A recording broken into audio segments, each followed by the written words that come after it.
আজ 11ই মে সোমবার। ঢাকা শহরে সামান্য বৃষ্টি হয়েছে। এই সামান্য বৃষ্টিতে কাজীপাড়া মেট্রো রেল স্টেশনের নিচে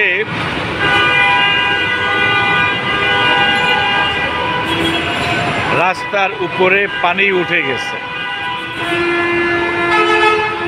জাতির বিবেকের কাছে প্রশ্ন, গত 17 বছর আওয়ামী লীগ কি উন্নয়ন করেছে? লুটপাট ছাড়া আওয়ামী লীগ জাতিকে কিছুই উপহার দিতে পারে নাই। দেখেন, সামান্য বৃষ্টিতে Kazipara bus station, metro rail station ডুবে গেছে। গত 54 বছরের ইতিহাস এদেশের রাজনৈতিক দলগুলো জাতির কল্যাণে কোনো ভূমিকা রাখে নাই, শুধু লুটপাট করে তারা দেশটাকে শেষ করে দিয়েছে।